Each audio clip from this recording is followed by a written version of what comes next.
Mi nombre es hermana María y durante la mayor parte de mi vida he vivido dentro del silencio de los muros de clausura.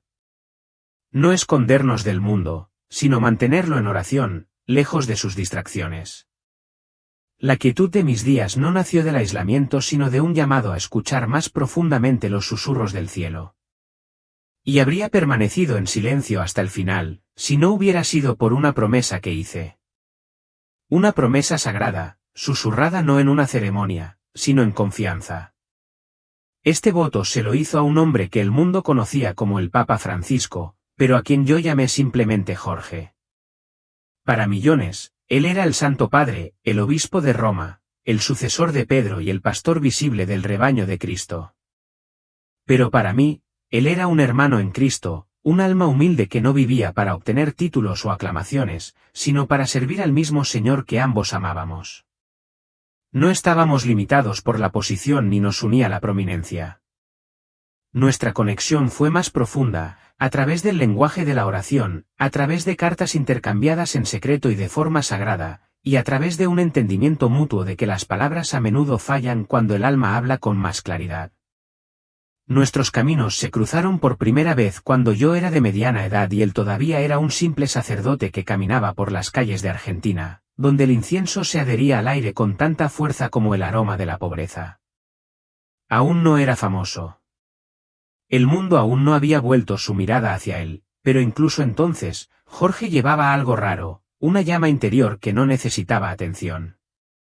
Cuando entró en la tranquila capilla donde nos conocimos, al principio no dijo nada. Solo escuchaba, no el tipo de escucha que espera una pausa para hablar, sino la que honra el silencio como algo sagrado. Hablé del dolor que persiste en la oración sin respuesta, el tipo de sufrimiento que se profundiza en lugar de explicar, y él no me ofreció consuelo a través de palabras. Él simplemente asintió, no por cortesía, sino porque había caminado por ese mismo valle. Las verdades más sagradas, me dijo una vez, nunca necesitan gritarse. Esa frase se quedó conmigo como una melodía que solo el corazón recuerda. Cuando llegó el día en que fue elegido papa, lloré, no porque temiera que me olvidara, no lo hizo. Nunca fue de los que permiten que la fama le haga olvidar sus raíces. Lloré porque sabía lo que él estaba a punto de cargar, el peso inimaginable de la esperanza y la decepción, las expectativas y las críticas del mundo. La gente ve la grandeza de las túnicas blancas, los vítores desde los balcones, las procesiones. Pero no ven al hombre que se arrodilla solo por la noche, implorando a Dios misericordia por un mundo herido. Ese es el hombre que conocí. Ese es el hombre cuyo recuerdo ahora envuelve mi espíritu como un hábito invisible. En los últimos años de su vida, nuestras cartas se volvieron menos frecuentes pero más penetrantes. Cada palabra se sintió elegida, destilada, purificada. No usó la palabra muerte. La llamó la puerta. Así de simple y profundo, un pasaje hacia la plenitud de la verdad. Un día, llegó una carta que comenzaba con una línea que nunca olvidaré: María, si me voy antes que tú. Sin lista, sin instrucciones, solo un encargo sagrado que me entregaron como una vela en la oscuridad. En nuestro último intercambio, apenas unas semanas antes de su fallecimiento, su mensaje fue decidido. Me dijo que el mundo se había quedado ensordecido por su propio ruido. Pero tú, escribió, sabes hablar sin hablar. Y luego, con una sencillez casi infantil, añadió, así que hablad, no con argumentos, sino con testimonio. Así que aquí estoy, honrando esa promesa, no como teólogo, no como alguien que busca atención, sino como testigo de una vida que ardía silenciosamente por Cristo.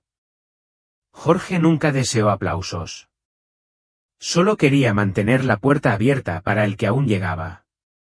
Nunca pedí las llaves, me dijo una vez con una sonrisa cansada. Simplemente acepté evitar que la puerta se cerrara. Ese era Jorge, imperfecto, sí, como todos nosotros, pero santo en un sentido que no aparece en los titulares. Lo que estoy a punto de compartir no es doctrina, ni controversia, ni una plataforma. Es una ventana al alma de un hombre que vivió con el nombre de Jesús todavía resonando en su aliento, incluso en sus momentos finales.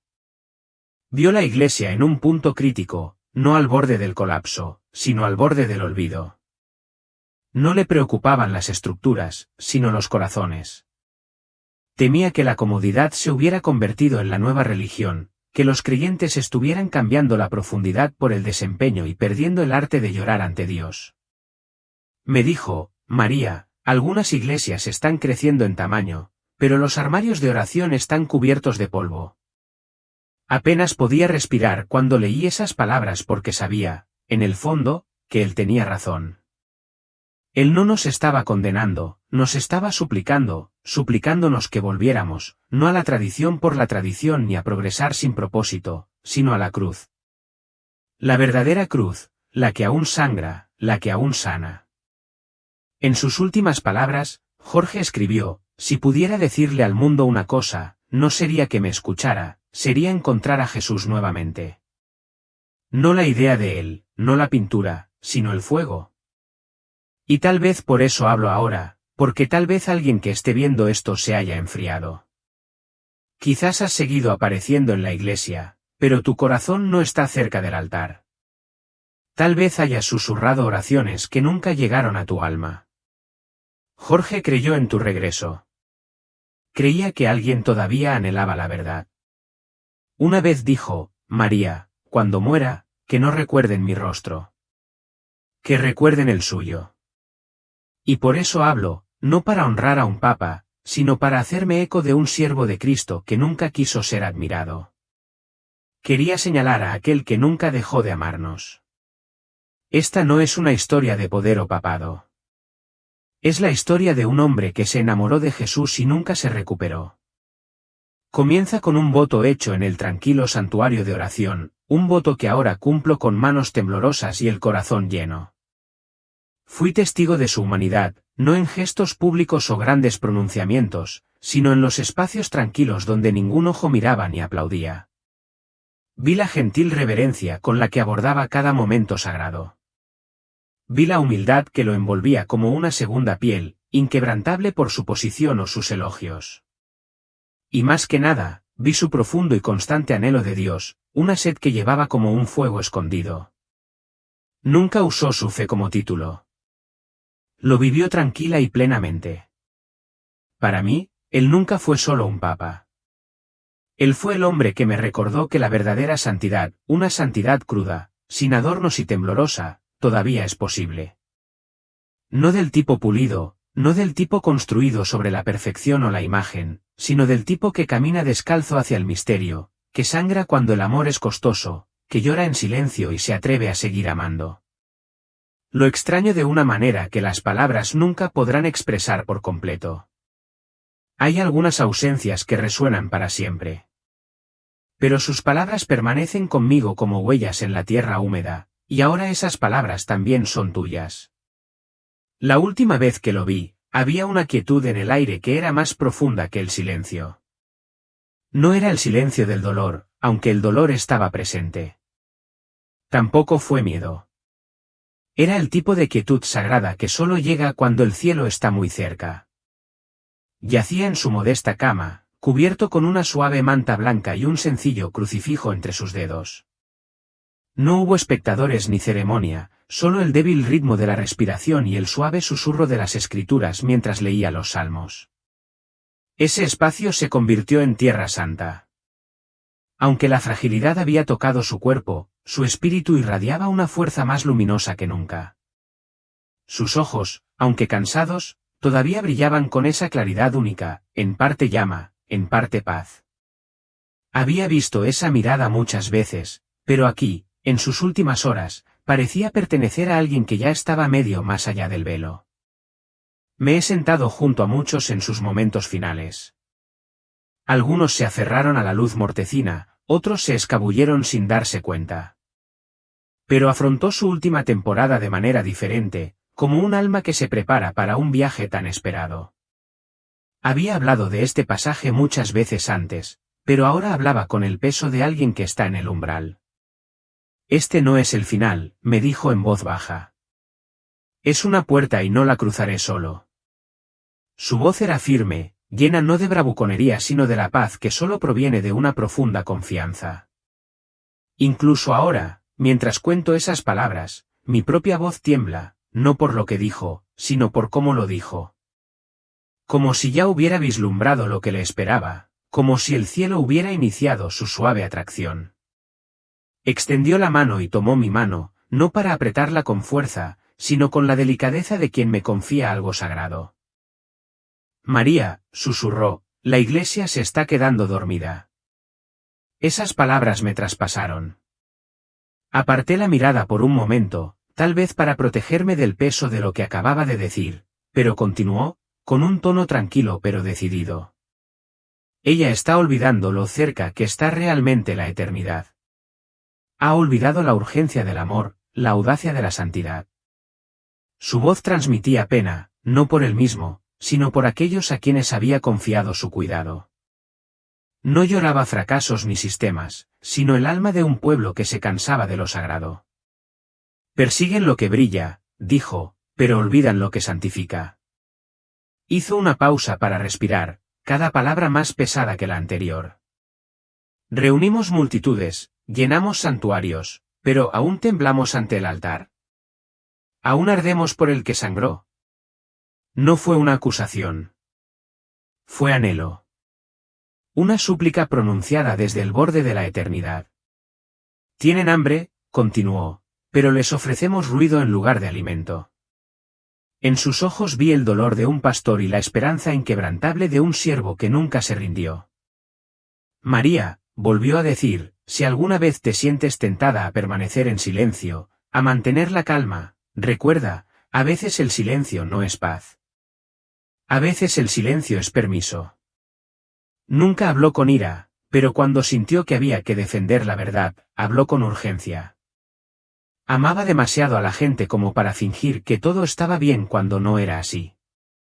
Una vez me dijo, los evangelios no estaban destinados a decorar estantes.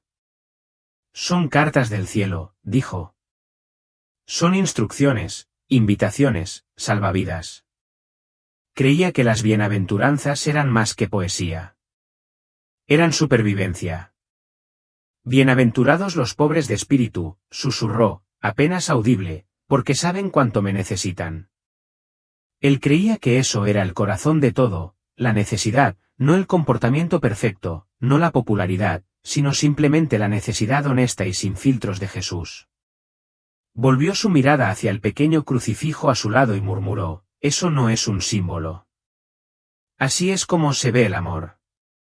Él no lloró, pero yo sí, porque sabía lo que quería decir. Habíamos pasado nuestras vidas haciendo votos sagrados, vistiendo hábitos de lino, caminando por pasillos sagrados, y aún así, apenas habíamos arañado la superficie de ese tipo de amor. Llegó un momento, tranquilo, casi imperceptible, en el que cerró los ojos y susurró, solo espero que cuando lo vea, me reconozca. Me llevaron a un espacio completamente diferente. Ya no estaba en el Vaticano, estaba sentado en una habitación de Greystone con la única luz proveniente de una pequeña ventana en lo alto. Los hombres, vestidos con túnicas escarlatas, estaban sentados a ambos lados, con los rostros pesados, fríos y llenos de preocupación. Entre ellos estaba Francisco. No más trono, no más capa, solo un hombre solitario con ojos hundidos como si no hubiera dormido en meses. Frente a él había un archivo grueso, y yo, aunque solo era una sombra presenciando, podía sentir claramente la respiración pesada en esa habitación. Un hombre leyó el primer testimonio. Su voz temblaba, pero no por miedo, sino más bien por el dolor. Tenía solo 8 años cuando ese sacerdote me dijo, Dios perdona todos los pecados, pero debes permanecer en silencio para proteger la iglesia. Cada palabra era como un cuchillo cortando el aire. Los cardenales evitaron mirarse mutuamente. Francis apretó los puños y no dijo nada. Nadie en la sala se atrevió a interrumpir. Otra persona habló, he vivido toda mi vida con obsesiones, con pesadillas. Nadie me cree. Dicen que lo estoy inventando. Pero lo único que quiero es una cosa, una disculpa sincera. Luego, una persona más, y otra. Son las voces que alguna vez fueron silenciadas por el sistema, por el miedo, por el cálculo. Francisco finalmente habló. Dijo, no puedo retroceder en el tiempo, pero puedo hacer lo correcto de ahora en adelante. La verdad no puede ser enterrada para siempre. Pero no todos estuvieron de acuerdo con sus palabras. Un cardenal se levantó con voz llena de autoridad. Si lo hacemos público, arrastraremos a toda la Iglesia al infierno. ¿Lo entiendes, Francis? Nadie habló. La mirada de Francis se volvió hacia mí. Sabía que él no me vio, pero en ese momento pude sentir la absoluta soledad dentro de él. Te pregunto esto desde el fondo de mi corazón, entre la verdad y la reputación, ¿qué elegirás? Francisco eligió la verdad, pero el coste de la verdad es siempre muy alto. En otro rincón, vi a Francis sentado en silencio frente a una vieja mesa de madera, con la mano agarrando con fuerza una carta de pergamino amarillento. La tinta roja salpicó como sangre seca y las letras latinas temblaron como si estuvieran escritas por la mano de alguien lleno de odio. El Papa es un hereje. No podía apartar los ojos de él mientras leía la carta, no por miedo, sino por dolor, una profunda traición que solo aquellos que alguna vez confiaron completamente el uno en el otro podrían infligir. Puedo ver a los cardenales sentados alrededor de la mesa de piedra, con sus rostros medio ocultos, medio revelados. Algunos guardan silencio, pero sus ojos brillan con un destello de satisfacción. Algunas personas asintieron, como si esto fuera obvio, pero lo más doloroso fueron aquellos que alguna vez estuvieron cerca de Francisco, inclinaron la cabeza, evitando su mirada. Lo sabían y optaron por permanecer en silencio. La motivación no es del todo ideológica. Puedo oírlo resonando en sus mentes, poder. Francisco se ha atrevido a tocar temas tabú. Ha tenido el coraje de hablar abiertamente de la injusticia, del abuso, del declive de la compasión. Estas cosas lo han convertido en una amenaza para el mismo sistema que dirige. Se puso de pie, la luz de la ventana alta caía a raudales, haciéndolo parecer un santo borroso. No se defendió, no discutió. Simplemente hizo una pregunta, simple pero penetrante: ¿quién de ustedes se atreve a decir que nunca ha hecho concesiones? Nadie respondió. Ese silencio fue más pesado que cualquier acusación. Podía sentir la soledad cubriendo a Francis como un manto frío. Él soportaba solo las heridas de una iglesia que se resquebrajaba por dentro, y yo, aunque solo era un testigo invisible, también me sentía asfixiado. Si hubieras dedicado toda tu vida a una creencia y un día fueras testigo de cómo la empañaban las mismas personas que la defienden, ¿qué harías? La visión continúa llevándome más profundamente, no a una capilla o una biblioteca, sino a un lugar que pocos esperarían, el Banco del Vaticano. No había luz sagrada, ni oraciones susurradas, solo pasillos fríos y mecánicos y el ruido metálico de las puertas de hierro abriéndose y cerrándose, como el aliento de una bestia dormida. Vi a Francis caminando por ese laberinto. Un guía, vestido de negro y con el rostro completamente cubierto, lo condujo a través de salas repletas de expedientes, facturas y documentos contables. Los números danzaban en la pantalla como serpientes de metal. El dinero entraba y salía, pero no está claro a dónde va ni a quién. Esta es la parte que nunca verás, dijo el guía con voz fría como el hielo. Francisco se detuvo frente a una pared donde había un panel resumen de cuentas secretas, ordenadas por números de código. Pero los nombres de los destinatarios, algunos obispos y algunos políticos, todavía eran claramente visibles. Entonces apareció un personaje. Nadie en la visión pronunció su nombre, pero sentí que alguna vez había sido parte del sistema. Su voz era áspera pero intensa, como si hubiera comprimido años de dolor. Sabes que todo esto está sucediendo y permaneces en silencio. Francisco no lo negó. Se quedó mirando el tablero electrónico, donde se mostraba claramente una gran transferencia de dinero, recién pasada por un banco suizo. Tengo miedo, susurró. ¿Miedo de qué? Miedo de que si hablo, la gente perderá la fe. No pueden soportarlo más. En un largo silencio quise gritarle que no es el silencio el que protege nuestra fe. La verdad, por dolorosa que sea, es el único fundamento para una fe firme. Francisco se dio la vuelta. Se alejó, dejando atrás el tablero de números y las cuentas como lápidas de verdades enterradas. Esa visión terminó con un sonido como una explosión desde lo más profundo de la tierra, despertándome de golpe, con el corazón acelerado y la frente empapada de sudor. Esta visión no llegó con un rugido, como una tormenta, sino que se deslizó dentro de mí como una tristeza persistente y persistente, un dolor pasado que surgía de las profundidades de la tierra. Se siente como si alguien me hubiera susurrado al oído en un idioma perdido hace mucho tiempo y luego hubiera colocado suavemente su mano sobre mi pecho, no para consolarme, sino para recordarme que necesito ver esto. Siento como si estuviera flotando a través de capas de tiempo, no solo como una persona parada en el presente, sino como alguien que camina por un sendero que recorre una historia empapada de sangre, llena de pecado y tormento. Mi corazón se sintió pesado cuando la puerta se abrió una vez más. Esta vez, no con una luz brillante, sino con una densa capa de niebla negra, que transportaba el aroma de cenizas y secretos. Cuando entré, lo primero que sentí no fue una imagen sino más bien una emoción, fue arrepentimiento. Entonces, noté una pesada puerta de piedra esperando a ser abierta. La puerta de piedra se abrió con un chirrido seco, revelando la tumba ante mis ojos. Como un hueco en la historia, un lugar donde la luz nunca había tocado. Las paredes, cubiertas de musgo verde y salpicadas de sangre seca, parecían haber sido testigos no solo de la muerte sino también de la traición y el abandono. Caminé lentamente. Cada paso suena pesado, como el último aliento de un alma olvidada. A mi alrededor, cientos, miles de esqueletos estaban dispuestos en filas. No había lápidas ni nombres, solo huesos blancos y trozos de tela hechos jirones. Toqué una pieza de ropa ceremonial gastada que cubría un pequeño esqueleto. ¿Un niño? ¿Un joven sacerdote? ¿O simplemente un niño, arrojado aquí después de que ya no fuera útil? No lo sé, pero el dolor en mi pecho me dice que este niño no murió por causas naturales. Una imagen pasa por mi mente, un niño tembloroso que intenta gritar pero es silenciado por una mano adornada con un anillo de obispo.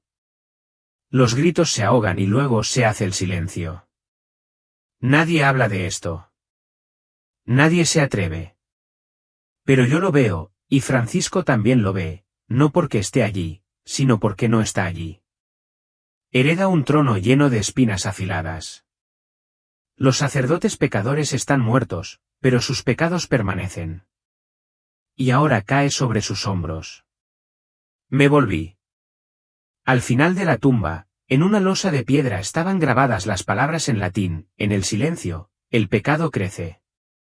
La sala de reuniones estaba disfrazada de una antigua biblioteca, pero detrás de las estanterías había una pequeña cabina cerrada, lo suficientemente grande para 6 personas. En esa habitación los vi sentados alrededor de la mesa redonda, aquellos que no tenían rostro. Solo podía ver sus manos, dedos delgados adornados con numerosos anillos de oro, brillando bajo la tenue luz como sangre congelada. Una voz habló primero, vieja, pero fría. Están rompiendo la estructura. No entiende que el poder debe protegerse a toda costa. Otra persona respondió con voz profunda y reprimida, está llevando a la Iglesia a la división. Actuar en nombre de la misericordia no puede justificar la traición de la tradición. El plan estaba trazado. No fue un asesinato con una daga o una bala, sino con un arma más silenciosa, el veneno. Una toxina suave, inodoro, que se disuelve en el vino sacramental. Cuando se consume, la víctima se sentirá mareada y luego su corazón se detendrá en 30 minutos. Y el que traerá el santo grial es un diácono cercano. Nadie sospecha. Nadie pregunta. Francisco lo sabía, no por escucha, sino por intuición. Miró a los ojos de quienes lo rodeaban y lo supo. Pero él no dio marcha atrás. Ese día todavía celebraba misa, de pie ante cientos de feligreses, levantando el cáliz con sus manos temblorosas pero firmes. Vi gotas de sudor en sus sienes y noté que su corazón se aceleraba. Sin embargo, continuó leyendo la oración y aún así ofreció la comunión. Cualquiera que quiera seguirme debe tomar su cruz cada día y seguirme. Y tomó la cruz, sabiendo que esta podría ser la última vez. Estalló una luz, no del Santo Grial, sino del corazón de la honestidad. Lo vi. Uno de los 6 traidores tembló, luego se levantó y se retiró del complot. Y eso solo lo cambió todo. La ceremonia terminó y Francisco sobrevivió. Pero sabía que la próxima vez tal vez no tuviera tanta suerte. Y siguió avanzando. Después de la ceremonia encontré a Francis sentado solo en el estudio. Sobre la mesa había un sobre color marfil, sellado con cera roja. Nadie más que él sabía de su existencia. El título escrito a mano decía, La herencia. Lo vi mirando la carta como si fuera un corazón palpitante. Su mano temblaba ligeramente. Acababa de sobrevivir a un intento de asesinato solo para ser sacudido por un trozo de papel. No, no es solo papel, es una elección. ¿Quién continuará su camino?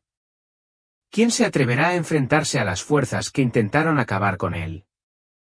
Francisco no ha abierto la carta, no porque tenga miedo de su contenido sino porque no está dispuesto a dejarla ir. Una suave brisa entraba por la ventana abierta, la vela frente al parpadeo. Pude ver una pregunta brillando en sus ojos, ¿hay alguien lo suficientemente valiente como para sucederlo?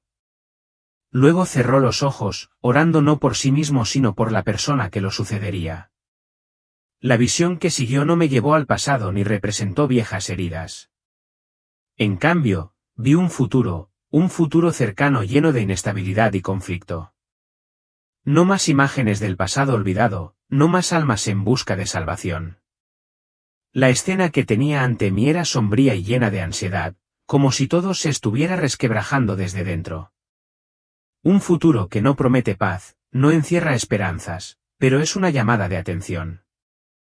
La Iglesia, con todo el poder y prestigio que alguna vez tuvo, ahora debe enfrentar sus desafíos más duros. Los miedos y las dudas comenzaron a infiltrarse en cada rincón. Me quedé allí en medio del quebrantamiento, mirando hacia el futuro de la Iglesia, donde cada decisión determinaría su supervivencia. Cuando entré, lo que vi ante mí hizo que mi corazón se apretara. La plaza de San Pedro, que alguna vez fue el corazón de la fe, ahora está vacía, sin fieles, sin grupos de oración. Solo queda el vasto e ilimitado espacio, como una herida sin cicatrizar.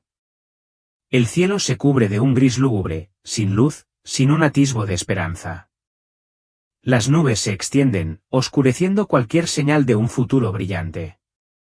La estatua de San Pedro permanece silenciosa en la plaza, pero incluso esas gigantescas estatuas tienen una apariencia sombría y silenciosa, como si hubieran perdido la fuerza y la fe. Los detalles de la estatua parecen desdibujarse, como si la piedra hubiera sido erosionada por el tiempo y la indiferencia. El sentimiento de soledad me envuelve. Esta plaza, que alguna vez albergó grandes ceremonias y bulliciosas reuniones de fieles de todo el mundo, ahora se erige como una imagen vacía, un símbolo de pérdida y aislamiento. Ya no hay gritos de esperanza, ya no hay oraciones que resuenan en el aire, solo quedan el silencio y la tristeza. No puedo evitar sentir el frío en el aire, como si se estuviera filtrando hasta mis huesos.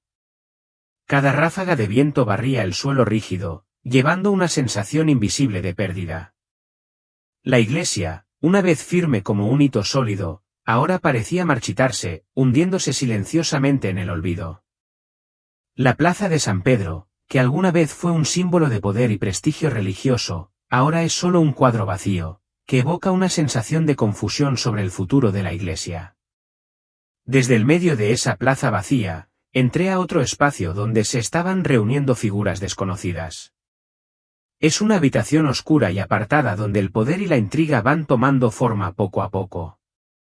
La batalla no ocurre en el frente público, sino que acecha en las sombras de reuniones secretas e intercambios tácitos. Los cardenales se sentaron alrededor de una gran mesa redonda y sus rostros mostraban claramente signos de tensión. La luz parpadeante de las lámparas iluminaba sus expresiones contemplativas, mientras el aire estaba cargado de cálculo. Cada uno de ellos tiene sus propios motivos para participar en esta lucha. Una persona quiere proteger la tradición, temiendo que cualquier cambio debilite la fuerza de la Iglesia. Otra persona, que quiere avanzar más en el poder, ve en la crisis actual una oportunidad para hacerse con el puesto más alto. Pero había una persona de la que me di cuenta inmediatamente que no solo estaba luchando por el poder. Aquella persona, un joven cardenal, veía todo con la dureza y crueldad de un guerrero. No es fe, no son ideales religiosos, sino más bien una lucha por el poder, por el control de la Iglesia en el futuro. Ve a la Iglesia como un sistema, no como un lugar para fomentar las creencias, sino como una herramienta para manipular el mundo. Sus palabras sonaron agudas y calculadas: la Iglesia no puede sobrevivir sin cambios. Lo que tenemos es una organización destrozada que ha perdido su cohesión y sinceridad. Necesitamos decisiones fuertes, cambios reales, y si no actuamos, no quedará nada más que el colapso. Miro los rostros de los demás. Algunas personas se muestran escépticas, mientras que otras asienten con la cabeza, satisfechas con su razonamiento. Esta guerra no es solo una cuestión de poder, sino también una batalla de ideologías. Algunos creen que la Iglesia necesita cambiar para sobrevivir en un mundo modernizado, mientras que otros temen que demasiados cambios erosionen su identidad sagrada. Esta lucha no es solo una batalla por los escaños, es una lucha sobre si preservar o descartar los valores tradicionales que han nutrido a la Iglesia durante miles de años. Es un enfrentamiento entre las fuerzas que quieren construir una Iglesia abierta, adaptable al mundo moderno, y aquellas que defienden una Iglesia pura, reacias a aceptar cualquier cambio que pueda empañar la tradición. Y Francisco, te veo parado en el medio, aparentemente atrapado entre corrientes opuestas de fuerzas en conflicto. Sabe que no importa cuál sea su decisión, no puede complacer a todos. Pero lo que sabe es que, independientemente de la elección que haga, habrá consecuencias a largo plazo para el futuro de la Iglesia. Y en la espesa oscuridad de las reuniones secretas y las luchas de poder, una figura inusual comenzó a surgir. Esta persona no tiene una identidad clara ni marcas identificables que puedan hacerla memorable. Su rostro siempre está oculto por una capucha y la tenue luz de las lámparas no puede iluminar claramente sus rasgos. Sin embargo, sentí su presencia de inmediato, no solo por su apariencia sino por la forma en que hablaba y la forma en que manipulaba a quienes lo rodeaban. La voz del recién llegado es dulce, fluye como una suave brisa, pero está llena de poder. Cada una de sus palabras sonó como una promesa, pero detrás de ellas había un peligro difícil de reconocer. Las promesas de reforma, renovación e inclusión sonaron como una liberación para la Iglesia en lucha, un llamado hacia un futuro más prometedor. Pero siento que algo anda mal. Sus palabras podrían ser un dulce veneno y sus promesas podrían ser trampas cuidadosamente tendidas. No podemos seguir viviendo en las sombras del pasado, afirmó. La Iglesia necesita cambiar para sobrevivir en el nuevo mundo. La reforma es la única manera de no quedarnos atrás. Debemos abrir nuestras puertas para acoger a las nuevas generaciones, para hacer que la Iglesia sea más accesible a todos.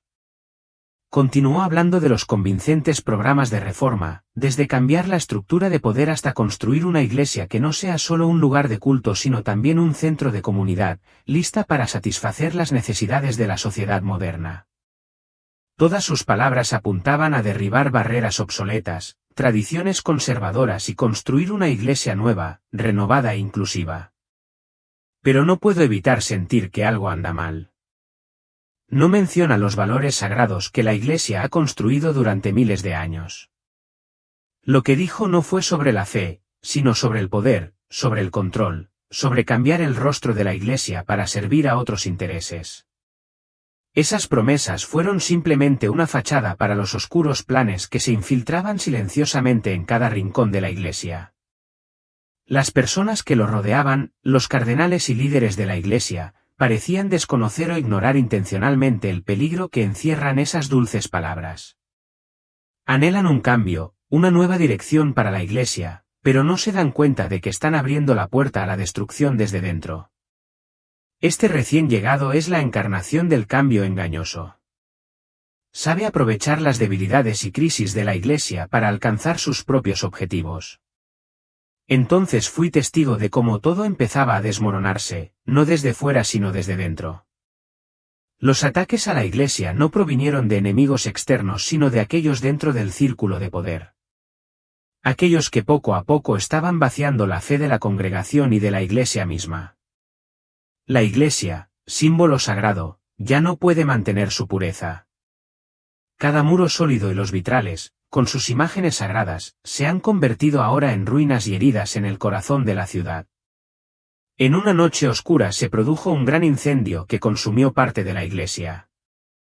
Las llamas no solo quemaron las estructuras físicas sino que también quemaron la fe. El altar ha sido profanado y las ofrendas han perdido su santidad. Los símbolos de la fe, los signos de la santidad, han sido reemplazados por imágenes pálidas y mundanas, que ya no tienen ningún significado profundo. Este ataque no es una guerra directa sino más bien una operación encubierta, un golpe interno. Los autores intelectuales, los que quieren controlar la Iglesia, están llevando a cabo sus planes paso a paso, socavándola desde la raíz. No necesitan armas ni bombas, en cambio, utilizan estrategias astutas para destruir la confianza y manipular la integridad y la ética de la Iglesia. Bajo el disfraz de reforma, están cambiando todo silenciosamente desde dentro hasta que no queda nada a que aferrarse. En medio de todos esos trastornos y oscuridad, hay un grupo de personas que se mantienen firmes y se aferran a los valores fundamentales que la Iglesia ha transmitido. Son personas leales, no solo a la Iglesia en un sentido material, sino a su fe y a las sagradas enseñanzas que han heredado de generaciones anteriores. Sus reuniones de oración no se llevan a cabo públicamente, rezan en secreto, en pequeñas habitaciones lejos de la atención del mundo. Sus oraciones son suaves pero poderosas, como una conexión directa con Dios, como un llamado a la restauración y purificación de la Iglesia. No esperan cambios por parte de los líderes de la Iglesia, en cambio, saben que su fe es lo único que puede salvarlo todo, incluso si todo a su alrededor se derrumba. Incluso si la Iglesia está vacía, todavía mantienen su fe. Son ellos los que mantienen viva la llama, los que todavía creen que hay un camino hacia el avivamiento, un camino hacia la redención. Para ellos, la Iglesia no son los edificios, ni los líderes, sino la fe en el alma de cada individuo.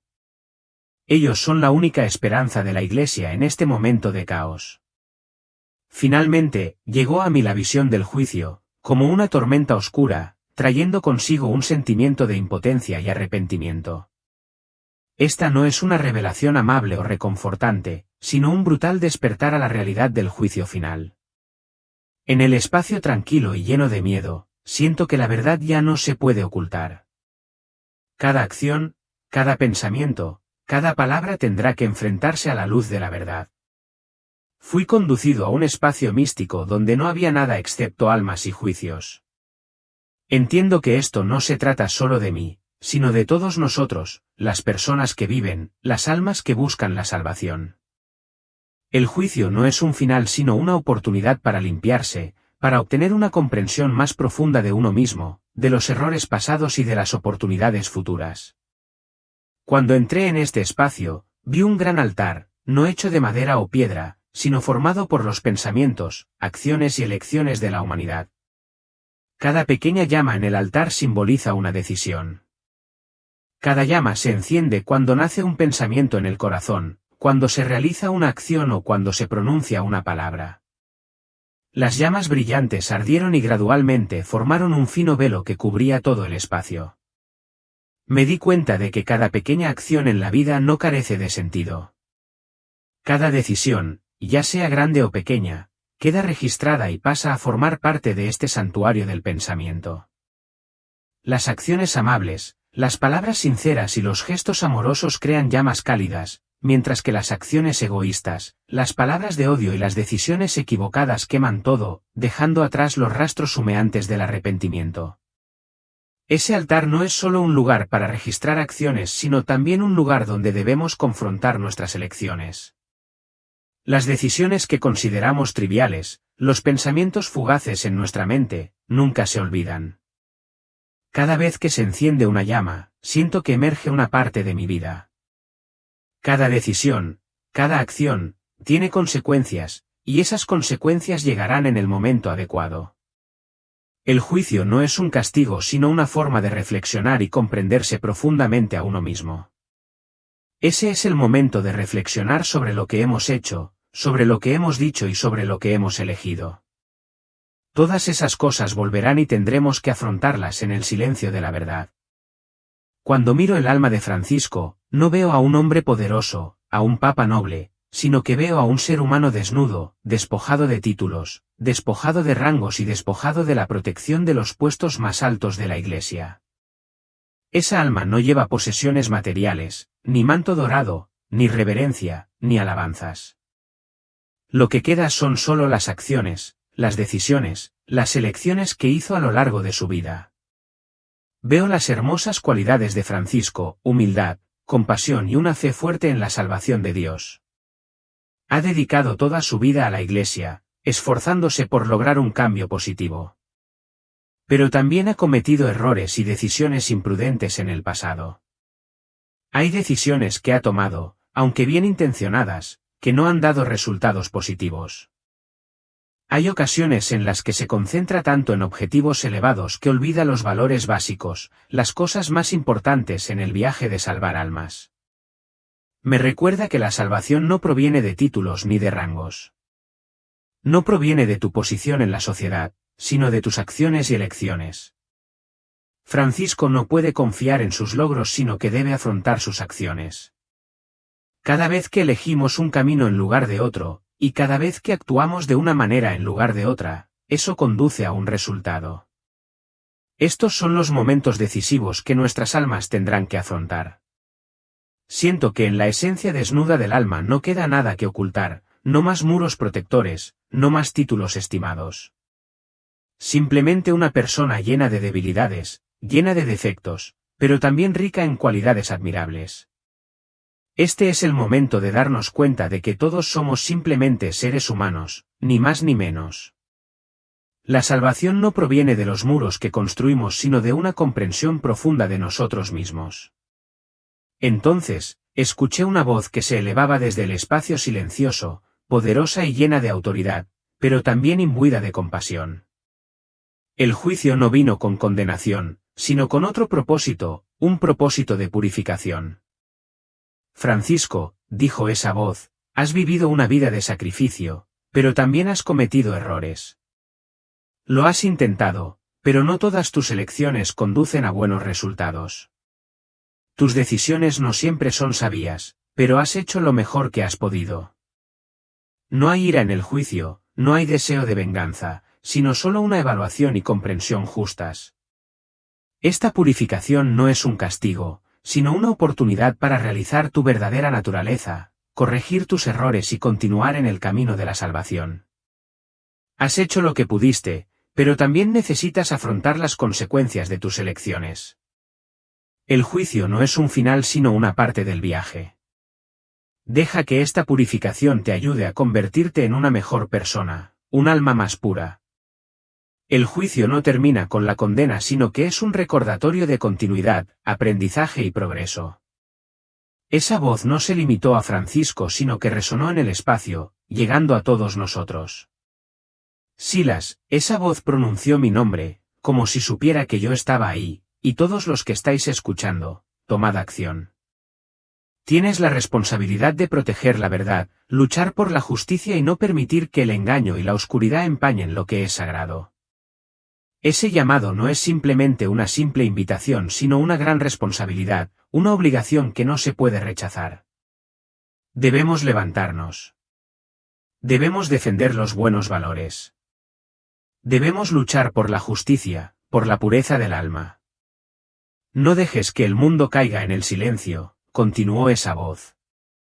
Sé valiente. Defender la verdad, incluso si enfrenta dificultades y desafíos. No dejes que planes oscuros te desvíen. Recuerda que la salvación siempre se puede alcanzar, pero solo si eliges el camino correcto. Y entonces, en el espacio tranquilo, esa promesa resonó como una luz que brilla en la noche. Hay esperanza.